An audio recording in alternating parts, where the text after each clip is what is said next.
예, 하나님 말씀 히브리서 4장 14절 말씀입니다.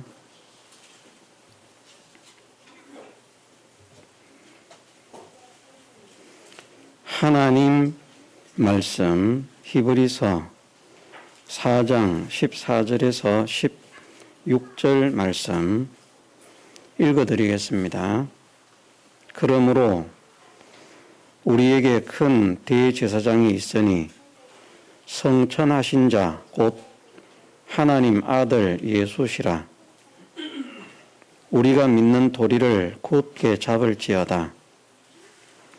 우리에게 있는 대제사장은 우리 연약함을 체휼하지 아니하는 자가 아니요 모든 일에 우리와 한결같이 시험을 받은 자로 돼 죄는 없으시니라. 그러므로 우리가 긍휼하심을 받고 때를 따라 돕는 은혜를 얻기 위하여 은혜의 보좌 앞에 담대히 나아갈 것이니라. 아멘. 예, 오늘 말씀은 16절에 있는 말씀에 따라서 은혜의 보좌 앞에 담대히 나가자 하는 말씀으로 함께 은혜를 나누고자 합니다. 예, 은혜의 보좌 앞에 담대히 나아가자 말씀하셨습니다. 은혜의 보좌가 무엇을 말씀하시고 있는가? 먼저 은혜의 보좌가 어떤 것인지를 알아야 되겠습니다. 예, 보좌라고 하면 우리가 아는 대로 일반적으로는 임금이 앉는 의자입니다. 하나님께서도 보좌에 앉으셨다 말씀하시고 또 예수님도 보좌에 앉으셨다 말씀하시는데 예수님께서 앉으신 보좌라 이렇게 말하면 그것은 실제의 보좌가 될 수도 있습니다. 왜냐하면 예수님께서는 우리와 같은 그런 사람으로 이 땅에 오셨었고 부활하셔서도 우리와 같은 몸은 아니고 배운 말씀대로 하늘에 속한 신령한 몸을 입고 부활하셨지만 어쨌든 신령한 육체라도 그건 육체입니다. 제한적인 형체를 가지고 있는 그런 육체인데 그 육체를 가지고 계시기 때문에 예수님은 보좌에 앉으실 수 있습니다.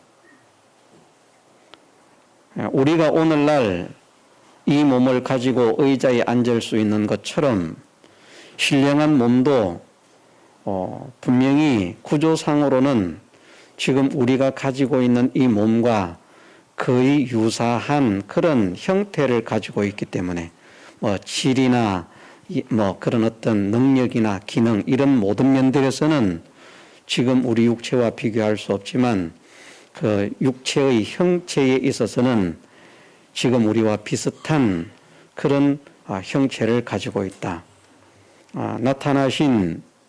부활하신 예수님께서 제자들에게 나타나셨는데 나타나신 예수님께서 기이한 다른 생물로 나타나신 것이 아니고 사람으로 나타나셨던 것을 제자들이 만난 것을 볼 때에 우리가 부활한 그런 몸의 형체도 그런 여러 가지 정밀한 부분에 있어서는 완전히 다른 왜냐하면 그 하늘에 속한 신령한 몸이라고 하는 것은 우리가 말하면 어떻게 정확하게 표현할 수 있을지 모르겠습니다만은 시공을 초월하는 몸이라 이렇게 표현하면 됩니다. 시간을 초월하고 공간을 초월하는 몸이라.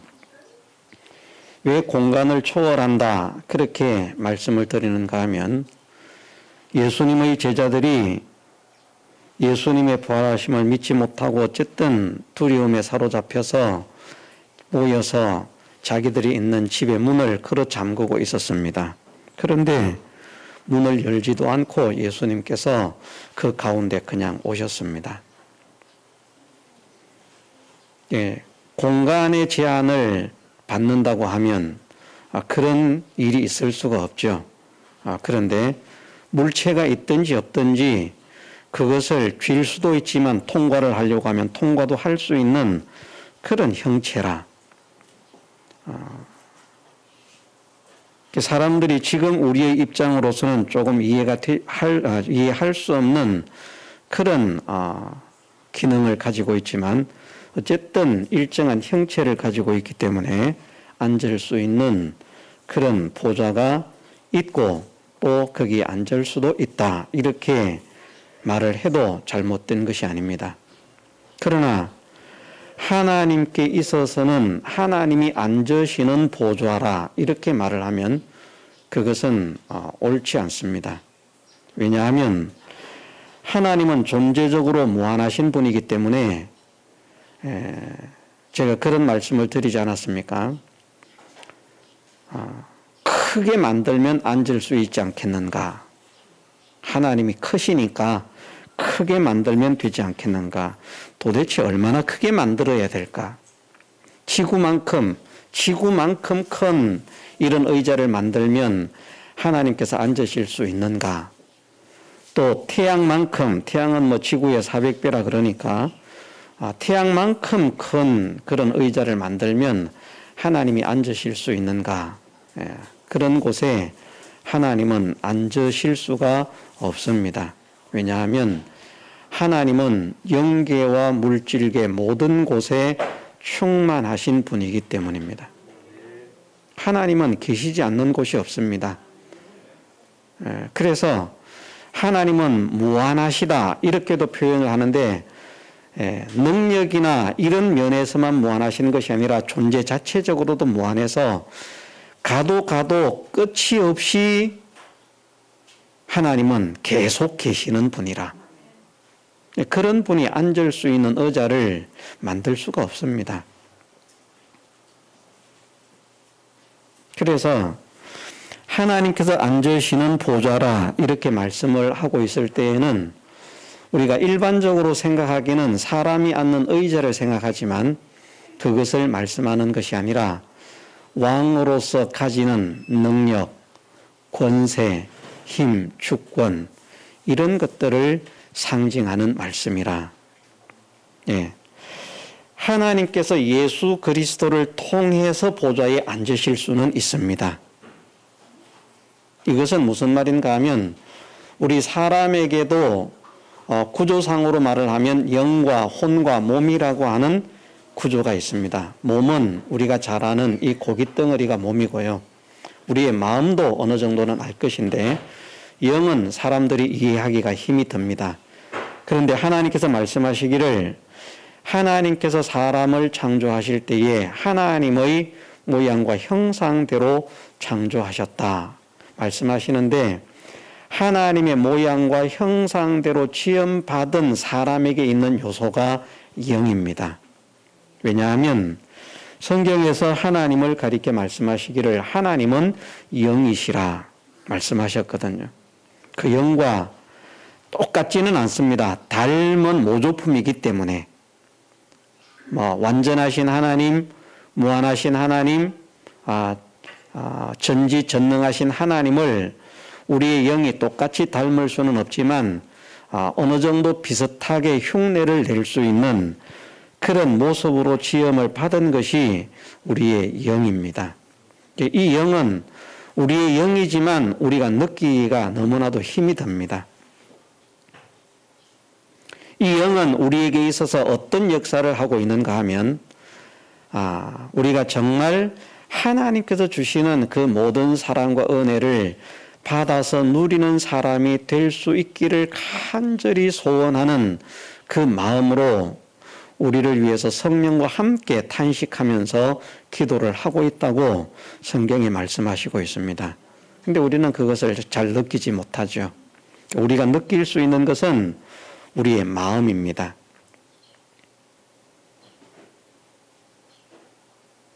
사실은 우리의 모든 기능도 마음에 따라서 결정된다고 볼 수 있고, 마음의 실력에 따라서 우리가 느끼는 기쁨이나 우리가 느끼는 고통, 그 모든 것도 우리의 마음이 느끼는 것이라 이렇게 볼 수 있습니다.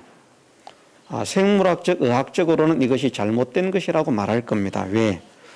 그것은 사람의 뇌라고 하는 것이 인지를 하는데 신경이라고 하는 것을 통해서 그것을 느끼게 되어 있다. 그렇게 사람들은 알고 있습니다. 그런데 저는 하나님 말씀인 성경에 의해서 선포를 합니다. 그 모든 것들을 인지하고 느끼는 것은 마음이 느끼는 것이다. 왜 그런가 하면요, 성경에서는 이제 영혼이 떠나는 것을 죽음이라고 말씀을 하거든요. 사람의 몸에서 영혼이 분리되는 것을 인간의 죽음이라 성경은 그렇게 정의를 하고 있는데, 인간의 몸에서 영혼이 분리가 되면 자, 뇌와 신경은 있습니까? 없습니까? 인간의 몸에서 영혼이 분리가 되어지면 영혼이 분리됨과 동시에 인간의 뇌도 신경도 없어집니까? 그대로 있습니까? 그대로 있습니다. 하나도 없어지지 않습니다. 그런데 작동을 하지 않습니다. 얘가 작동을 해야 뭔가를 느끼는데 영혼이 분리되는 순간 작동을 하지를 못해요. 사람의 모든 기능들이 작동할 수 있도록 그 중심에 근본적으로 역할을 하고 있는 것이 뭔가 하면 사람들은 이해하기 어렵지만 사람의 영혼이 그것을 담당하고 있습니다. 그래서 그 영혼이 떠나게 되면 그만 시체가 되는 겁니다.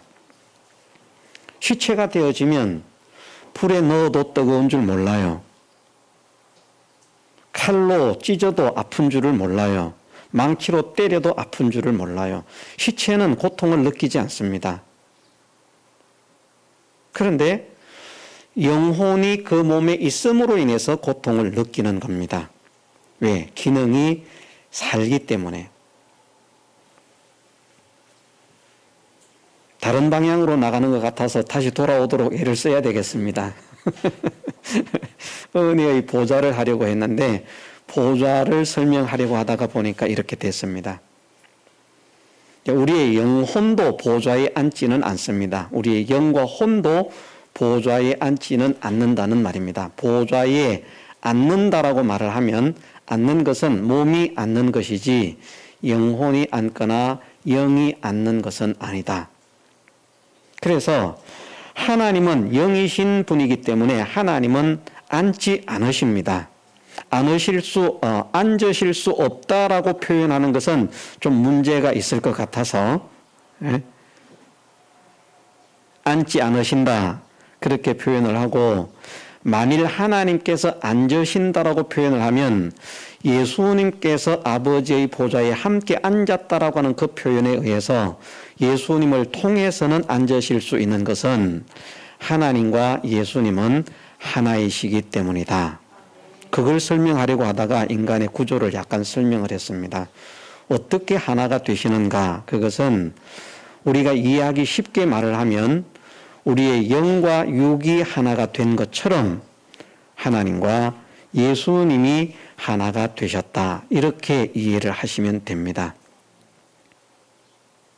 그래서 내 몸이 앉으면 내가 앉은 것 아닙니까? 내 영혼이나 내 영은 앉은 것이 아니지만 내가 앉은 것이기 때문에 내 몸뚱아리가 앉으면 그러면 내 전체가 앉았다라고 할 수 있는 것처럼 예수님과 하나가 신인 양성일위로서 하나가 되셨다는 그 표현에 의하면, 그 표현에 따르면 예수님이 앉으신 것을 하나님이 앉으셨다라고 표현할 수는 있다. 이렇게 말하겠습니다. 그러나 성경에 기록되어 있는 보좌라고 하는 것은 대체적으로 사람이 앉는 그런 모양, 형상적인 의자를 말씀하시는 것이 아니라 힘이나 능력이나 권세들을 나타내는 말씀이라 이렇게 이해를 하시면 됩니다. 그것이 가장 정확합니다. 문자적인 해석이 아니라 상징적인 해석이 되어야 한다 하는 말씀입니다. 그러면 은혜의 보좌라 하는 말씀은 모든 은혜가 거기에서부터 시작된다는 말씀과도 같고, 모든 은혜를 좌우하고 모든 은혜를 주권하고 모든 은혜에 대한 권세와 힘을 가지고 있는 것에 대해서 말씀을 하시고 있는 것입니다. 누가? 우리는 예수님을 통해서 하나님의 그 모든 은혜들을 받을 수 있기 때문에 예수님을 통해서 그 모든 은혜를 받을 수 있다 하는 말씀은 하늘과 땅의 모든 권세를 아버지께서 내게 주셨다 말씀하시는 것처럼 우리에게 필요한 모든 은혜를 예수님께서 주권하고 계신다 하는 것을 말씀하시고 있는 것입니다. 예수님께서 은혜를 주관하고 계시는데 그 예수님께서 주시는 은혜를 받으려고 하면 어떻게 해야 되는가? 은혜의 보좌 앞에 나가야 된다라고 말씀을 하시고 있습니다. 그 어떤 것이 은혜의 보좌에 나가는 것일까? 조금 전에 말씀드린 데 답이 있습니다. 예수님께서 모든 은혜에 대한 힘을 가지고 계신다. 예수님께서 모든 은혜에 대한 주권을 가지고 계신다. 예수님께서 모든 은혜에 대한 능력을 가지고 계신다. 은혜를 주시는 분도 예수님이요, 거두시는 분도 예수님이시다. 주고 거두는 힘과 능력과 권세가 예수님께 있다는 것을 확실히 믿는 것이 은혜의 보좌에 나아가는 것입니다. 우리 현실 속에서. 왜 은혜의 보좌에 나아가라고 말씀하시는가? 16절에 두 가지 이유 때문에 은혜의 보좌 앞에 나아가라 말씀을 하십니다. 하나는 우리가 긍휼하심을 받기 위해서라. 우리가 긍휼하심을 입으려고 하면, 긍휼이라고 하는 것 이해가 되시죠? 우리가 무엇인가를 잘못했을 때, 우리에게 무엇인가 크나큰 문제가 있을 때, 그럴 때에 그 잘못이나 허물이나 죄를 용서받는 것에 대한 그런 은혜를 긍휼이라 이렇게 표현을 하셨습니다. 불쌍히 여기시고 동정하시고 사랑하심으로 용서를 하시는 것이죠. 그래서 하나님께서 세상을 심판하실 때에도 긍휼 없는 심판을 베푸시면 하나도 용서받을 자가 없는데, 하나님의 긍휼하심을 믿는 사람들에게는 긍휼하심 속에서 긍휼 있게 심판하시는 것을 말씀을 하셨습니다. 하나는 어쨌든 우리가 긍휼하심을 받기 위해서 은혜의 보좌에 나가라고 말씀하시고, 또 하나는 때를 따라 돕는 은혜를 얻기 위하여 라고 말씀을 하십니다. 때를 따라서 돕는 은혜다. 그럼 어떤 은혜겠습니까? 이 세상에서나 영원한 하나님 나라에서나 우리가 살아가는 모든 현실이 다 때입니다. 거기에 필요한 모든 것들을 공급받는 것, 거기에 힘이 필요하다면 힘을 공급받고, 지능이 필요하다면 지능을 공급받고, 물질이 필요하다면 물질을 공급받는 것, 그런 모든 것들도 다 때를 따라 도우시는 하나님의 은혜입니다. 우리가 무엇인가를 해야 되는데 우리의 힘과 우리의 능력으로는 할 수 없다는 것입니다. 그것을 할 수 있게 도우시는 하나님의 능력을 하나님의 은혜라 말씀하십니다. 그런데 우리에게 은혜의 보좌에 나아가라 말씀하시는 것은 이 모든 은혜를 하나님께서, 예수님께서 주관하시고 주권하심을 믿으라는 말씀이거든요. 좀 이해하기 쉽게 제가 설명을 드리겠습니다. 우리가 신앙생활을 하는데 예수님의 은혜를 믿고 신앙생활을 하는 사람이 있는가 하면 예수님의 은혜를 믿지 않고 신앙생활을 하는 사람이 있습니다. 또 다른 방법으로 말을 하면 우리가 예수님의 의를 의지해서 신앙생활을 하고 있는 사람이 있는가 하면 자기 의를 의지해서 신앙생활을 하는 사람도 있습니다. 이것을 우리가 구별할 수 있어야 됩니다. 이것이 무슨 말인가 하면 예배를 드리는 것을 우리가 말을 한번 해보겠습니다. 예배를 드리러 오는 것으로 하나님의 은혜와 하나님의 의를 의지해서 예배를 드리러 오는 사람이 있고요. 하나님의 은혜와 하나님의 의는 전혀 의지하지 않고 자기 의로 예배를 드리러 오는 사람이 있습니다. 지금 이 자리에 있는 저나 여러분들이 이 둘 중에 하나에 해당이 됩니다. 그럼 나는 과연 하나님의 은혜를 붙잡고 왔을까? 하나님의 의를 붙잡고 왔을까? 아니면 내 의를 붙잡고 왔을까? 뭘 붙잡고 온 것 같습니까? 네? 정말 하나님의 은혜를 붙잡고 왔습니까? 그러면 한번 설명을 해보겠습니다. 정말 우리가 하나님의 은혜를 붙잡고 오려고 하면 두 가지 때문에 와야 되거든요. 긍휼하심을 받기 위해서 또는 때를 따라 돕는 은혜를 받기 위해서. 긍휼하심이라고 하는 것은 우리에게 문제가 있거나 잘못이 있다는 것을 말씀하고 있습니다. 자, 그럼 우리가 교회를 오는데 내가 착한 일을 많이 했어요. 좋은 일을 많이 했어요. 마음이 기뻐요. 교회 오는 게 어떻습니까? 즐겁게 오겠죠. 그런데 아침에 일어나서 교회로 오려고 하다가 부부싸움을 했어요. 심각하게 부부싸움을 했어요. 상까지 엎었어요. 내가 이래가지고 교회를 가야 되나 말아야 되나 못 가겠다. 자기가 기분이 좋을 때는 오는데 기분이 나쁘면 안 오고요. 자기가 행복하면 오는데 문제가 있으면 안 오고요. 자기에게 좋은 일들이 막 생겼을 때는 와서 기쁨으로 찬양도 하고 하는데 그만 불행이 있고 어려움이 있고 고통이 있고 막 부부싸움을 하고 안 그러면 또 뭐 사기를 쳐서 뭐 남을 뭐 어떻게 했다든지 도둑질을 했다든지 나쁜 짓을 해서 마음에 눌림이 있을 때 이럴 때는 자, 교회 오는 게 어떻습니까? 편하게 옵니까 안 옵니까? 문제가 있어 와야지요. 예. 문제가 있어도 와야 되는데 오는 발걸음이 무거워집니다. 오기는 왔는데 안 오는 것은 진짜 문제지만 오기는 왔어요. 오기는 왔는데 발걸음이 무겁게 오는 겁니다. 자, 우리가 착한 일을 하고 교회를 오는 발걸음이나 나쁜 짓을 하고도 교회를 오는 발걸음이 동일하게 기쁨으로 올 수 있어야 되는데 그게 은혜를 믿는 발걸음이고 하나님의 의를 의지한 발걸음이라는 겁니다. 이게 무슨 말인가 하면 우리가 좋은 일, 착한 일, 기쁜 일을 했을 때는 기쁨으로 올 수 있는 이거는 너무나도 당연하기 때문에 그렇다라고 하지만 이것도 문제가 있습니다. 잘 생각을 해봐야 됩니다. 일단 안 좋은 면을 가지고 말을 해보십시다. 싸움을 했는데 왜 기쁨으로 와야 되는가? 자, 싸움을 했는데 기쁨으로 와야 됩니까? 안 기쁘게 와야 됩니까?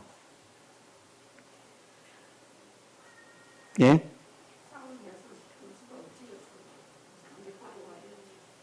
안 기뻐도 오는 것이 우리에게 문제가 있는 겁니다. 저도 이것을 회개를 해야 되는 문제입니다. 안 기뻐도 오고 안 좋은 일을 해서도 오고 부부가 치고받고 싸우고 눈탱이가 밤탱이가 돼도 와야 되는데 예? 왜? 이렇게 내가 못되고 이렇게 내가 더럽고 이렇게 내가 추하지만 사랑의 하나님, 은혜의 하나님께서 오늘도 이런 나를 불러주셔서 더욱 정결하게 하시고 깨끗하게 하시고 의롭게 하시기 위해서 불러주시니까 얼마나 감사한지, 내 모든 더럽고 추한 죄를 씻을 수 있게 하시니까 얼마나 감사한지 이것을 생각하면 기쁨으로 와야 되거든요. 그게 긍휼하심을 바라보고 나오는 겁니다. 그런데 이것이 안 믿어지거든요. 정말 나 같은 자를 하나님은 외면하지 않으신다. 내가 이렇게 나쁜 짓을 했는데 어떻게 나갈 수가 있겠는가? 또 그냥 남준 눈치 때문에 체면 때문에 위신 때문에 안 나갈 수는 없기 때문에 나왔는데 그냥 마음속에서는 기쁨이 하나도 없고 감사도 하나도 없습니다. 죄를 지은 것에 감사하라는 말이 아닙니다. 죄를 지은 것을 기뻐하라는 말이 아닙니다. 이렇게 죄를 지어서 하나님 앞에 설 수 없는 이런 자라도 하나님은 어떤 죄인도 마다하지 않으시고 불러주셔서 그 죄를 용서하시기를 원하시는 사랑의 하나님 아버지시라. 이것을 믿으라는 거죠. 우리가 죄 없는 사람이 어디 있습니까? 우리가 뭐 죄 그러면 꼭 뭐 나쁜 짓을 한 것만 죄라고 생각하고 그거 마음에 눌려가지고 꿍꿍하지만 하나님께서는 말씀하시기를 우리가 죄 없이 살 수 없는 자인 것을 말씀하시지 않습니까? 우리는 기뻐하지 않은 것에 대해서는 양심의 찔림을 가지지 않습니다. 감사하지 않은 것에 대해서는 양심의 찔림을 가지지 않습니다. 그렇지 않습니까? 그런데 하나님은 말씀하시잖아요. 항상 기뻐하라. 하나님께서 항상 기뻐하라고 말씀하셨기 때문에 항상 기뻐하지 못하면 사실은 하나님 말씀을 거역한 죄인 것입니다. 근데 그런 거는 죄라고 생각을 안 해요, 사람들이. 그냥 뭐 나쁜 짓 하고 못된 짓 한 그것만 죄라고 생각하니까 그런 것만 하면 마음에 눌려가지고 꿍한데.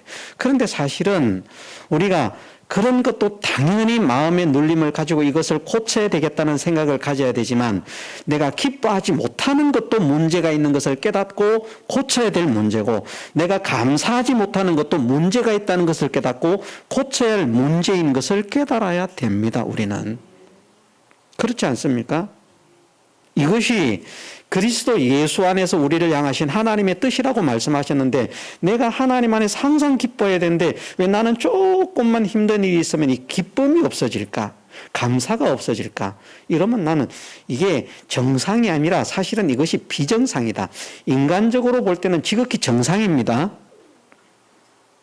인간적으로는 지극히 그게 정상이에요. 좋은 일이 있으면 기뻐하고 안 좋은 일이 있으면 안 기뻐하는 게 인간적으로는 지극히 정상인데 구원받은 그리스도인에게 있어서는 이것이 비정상이라고 하나님은 말씀하십니다.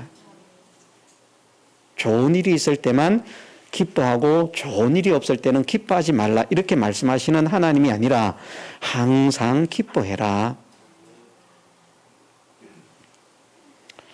야고보서에서는 어떻게 말씀을 하신다고 했습니까? 내 형제들아 너희가 여러 가지 시험을 만나거든 어떻게 하라고요? 됩니까 이거? 안 되잖아요. 우리가 문제가 많잖아요. 예? 몸만 아파도 기쁨이 없어지잖아요. 배탈만 나도 기쁨이 없어지잖아요. 하나님 배탈이 나게 해주시니 감사합니다. 이거 솔직하게 우리 안 되지 않습니까? 예. 그런데 정말 우리가 그리스도 예수 안에 있는 사람이라고 하면 예수님 안에 거하는 사람은 이런 것들을 초월해서 하나님이 주시는 그 평안, 주님이 주시는 그 평안 기쁨, 세상이 빼앗을 수 없는 그 기쁨을 빼앗기 위해서 그 평안을 빼앗기 위해서 어떤 환난과 핍박과 역경과 고난과 고통이 몰려온다고 할지라도 그것이 그 평안과 그 기쁨을 빼앗을 수 없는 그 기쁨과 그 평안을 너희에게 주시리라 말씀하셨는데 우리가 믿는 사람이 돼가지고 맨날 가정에서는 막 치고받고 싸웁니다. 득이 하나도 안 됩니다. 그러면서 교회는 또 뻔뻔하게 얼굴 들고 와요. 안 그런 척하고. 안 그런 척하고 온 게 은혜로 나온 것입니까?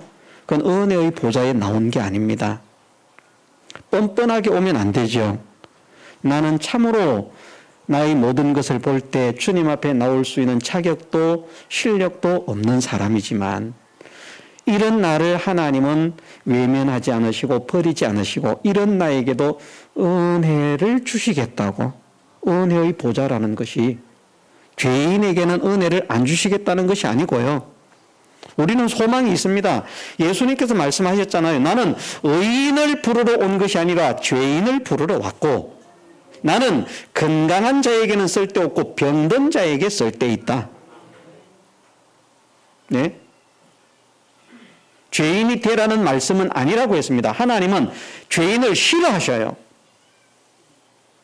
의인을 기뻐하시고 좋아하십니다. 그럼에도 불구하고 의인을 부르러 온 것이 아니라 죄인을 부르러 왔다는 말씀은 나는 정말 모자라는 것이 많구나. 나는 정말 더러운 것이 많구나. 나는 정말 문제가 많구나. 나는 정말 추한 것이 많구나. 나는 정말 잘못된 것이 많구나 하는 것을 깨닫고 그것을 고치기를 소원하는 사람을 주님은 기뻐하신다는 말씀입니다. 자기가 건강한 줄 알면 병을 고치려고 안 하잖아요. 그런데 자기가 병든 줄 알면 고침을 받으려고 하잖아요. 병자에게 오신다는 말씀은 세상에 병 없는 사람이 한 사람이라도 있겠습니까? 하나도 없어요. 다 병자예요. 저에게도 병이 있고 우리 모두에게는 병이 있어요. 어린 아이는 병이 없을 것 같습니까? 갓난 아기도 병이 있어요. 그런데 내가 병이 있는 줄 모르니까 병원도 안 가고요. 약도 안 먹어요. 아무 생각 없이 살아요. 건강하다고. 그런데 몸이 턱 아파 보면 내가 문제가 있구나. 병원에 가보니까 아이고 왜 이렇게 방치를 하셨습니까? 벌써 와야 되는데 이미 늦었습니다. 이런 경우도 있거든요. 나는 문제가 없는 사람입니다. 나는 건강한 사람입니다. 이런 사람에게 은혜를 주신다는 말씀이 아니라 나는 정말 문제가 많습니다. 나는 정말 고칠 것이 많습니다. 나는 정말 힘들고 어려운 것이 많습니다. 하나님의 도우심을 바라봅니다. 하나님의 은혜를 바라봅니다. 하고 하나님의 도우심과 은혜를 바라보면서 나오는 사람을 하나님께서 기뻐하신다는 것입니다. 그러니까 바리새인과 세리 두 사람을 보면 바리새인은 와가지고 고칠 게 없는 사람이었어요. 나는 이렇게 신앙생활도 잘하고 11조도 잘하고 감사하고 이렇게 잘합니다.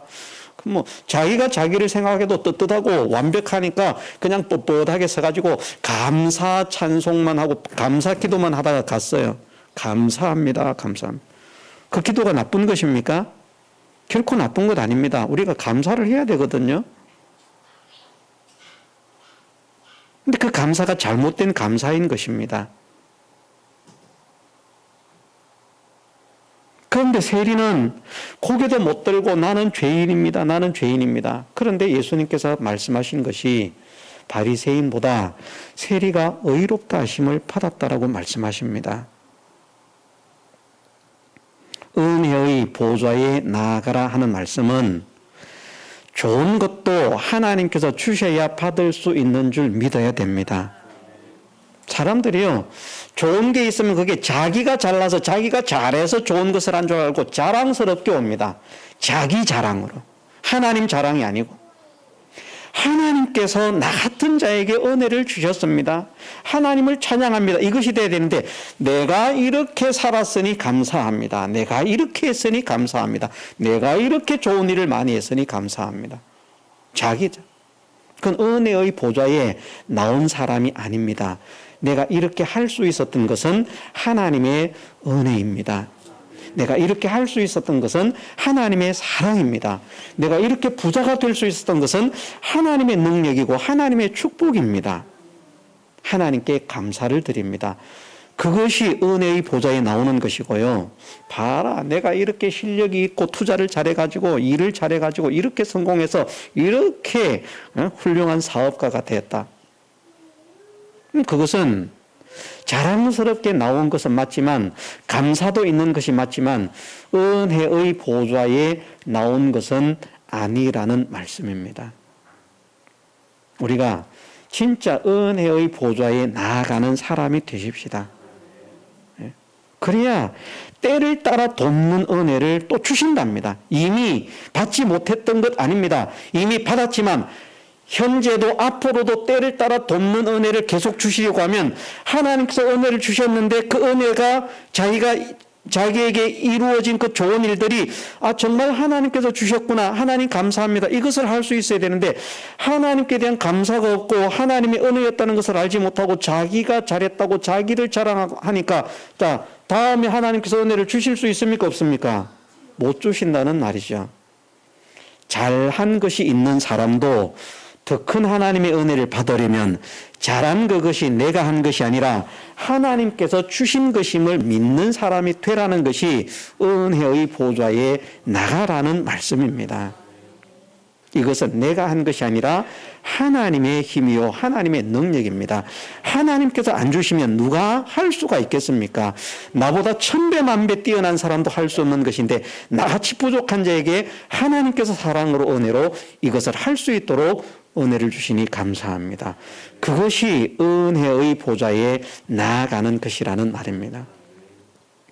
반대로 잘못한 것이 있을 때 이래가지고 내가 도저히 안 되겠다.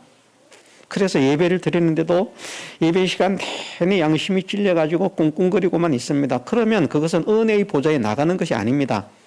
하나님께서 어떤 죄를 가지고 왔든지 자복하고 회개하면 용서해 주시리라 약속을 하셨기 때문에 거짓말하지 않는 하나님을 믿어야지요.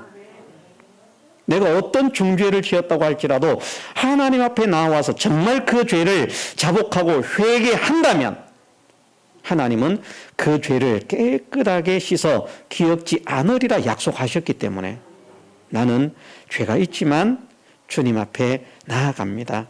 하나님의 사랑을 바라보고 나아갑니다. 하나님의 은혜를 바라보고 나아갑니다. 나를 도우실 하나님을 바라보고 나아갑니다. 나를 용서하실 하나님을 바라보고 나아갑니다.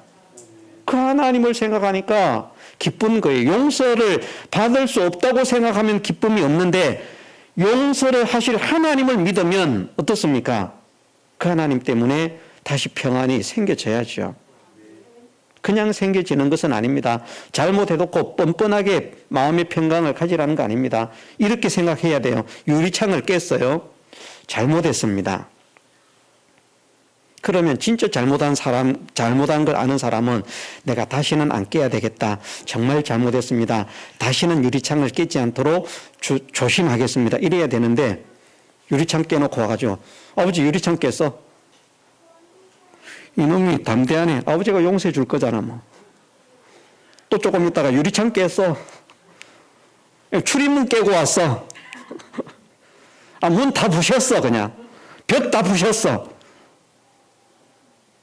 그럼 그것이 용서를 받을 일입니까? 아닙니다. 예를 들면 구원파는 이렇게 하라고 가르칩니다. 말을 하자면. 구원파라고 하는 교파에서는 죄를 지어도 나 이런 실수 잘못했습니다. 회개하라는 것이 아니고요. 회개는 평생에 한 번만 하면 족하다. 구원파는. 한 번만 딱 하면 예수님은 과거, 현재, 미래 모든 사람의 모든 죄를 다 용서하셨기 때문에 그 한 번의 회개, 전체의 죄가 다 해결이 됐으니까 용서를 받았으니까 다음에 잘못했을 때에도 이것까지도 용서하신 줄 믿습니다. 그리고는 그걸 보고하라는 거예요. 내가 도둑질 했습니다.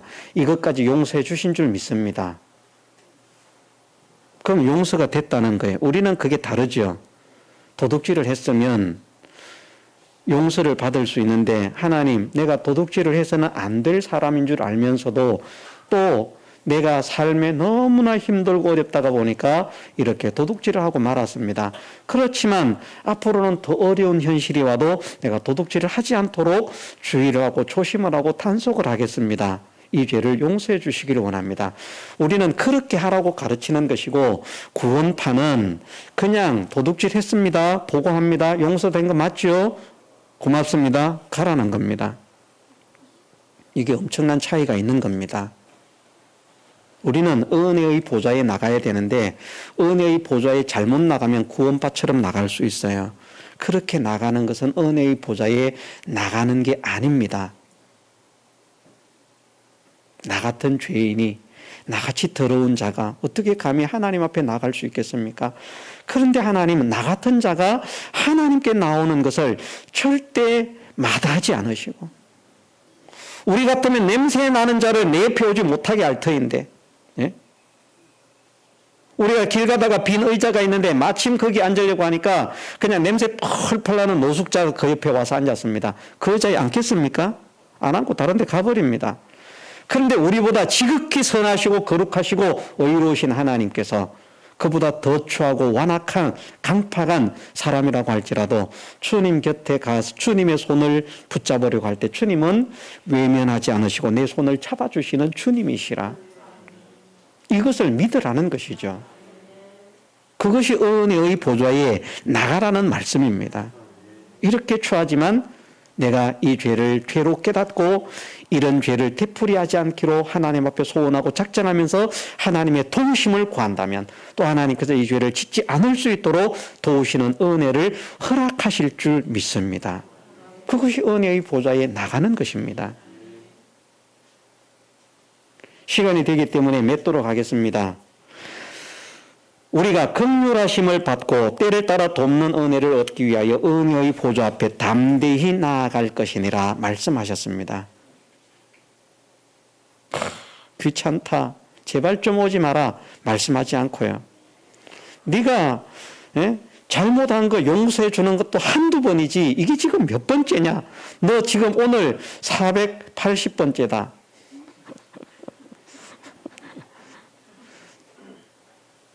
이제는 도저히 못 참겠다. 그런데 하나님은 횟수로 말을 한다. 성경에 기록된 횟수로 말한다고 하면 490번이라고 말을 했잖아요. 77에 49, 490번. 예? 490번. 그러면 8시간 동안 생활한다고 말을 하면 2분마다 적어도 2분마다 한 번씩 잘못하고 잘못했어요 한다는 거거든요. 그 우리 용서 안 해줍니다. 그게 한두 번이지 잘못하면 칼 들고 그냥 죽일지도 모릅니다. 이게 지금 나를 놀리는 것도 아니고 나를 시험하는 것도 아니고 말이야. 너 같은 인간은 세상에 있을 필요가 없어. 인간 쓰레기야. 그러면서 죽여버릴지도 모릅니다. 진짜 그런 사람이 있다면. 그런데 하나님은 어떻게 말씀하시는가? 그럴지라도 용서해라. 너희가. 우리에게 그렇게 말씀하시는 하나님은 더 용서를 하실 분입니까? 더 용서를 안 하실 분입니까? 4,900번이라도 용서하실 줄 믿으십시다. 4,900번이라도. 그 하나님을 믿으라는 것이죠. 그것이 은혜의 보좌에 나가라는 말씀입니다. 그래서 우리는 하나님 앞에 나올 때 주저함이 있으면 안 되고 망설임이 있으면 안 됩니다. 어떻게 나가라고요? 담대하게 나가라. 잘했어도 담대하게 나가고 못했어도 담대하게 나가라. 왜? 잘했으면 잘한 대로 더 큰 은혜를 주실 하나님을 믿기 때문에 담대하게 나갈 수 있는 것이고 잘못했더라도 그 모든 것을 용서받고 바로에 고침받을 수 있는 기회가 되기 때문에 담대하게 나가는 것이지 내가 이러니까 갈 수가 없다. 그러면 그건 자기만 불쌍한 거예요. 왜? 용서받을 수 있는 것을 용서받지 못하게 되니까. 더 큰 때를 따라 돕는 은혜를 받을 수 있는 사람이 더 큰 때를 따라 돕는 은혜를 받을 수 없게 되니까 자기 손이 아닙니까? 그러니까 우리가 하나님께 나아가는 것은 자 담대해야 되겠습니까? 아니면 미적미적거려야 되겠습니까? 담대하게 나가십시다.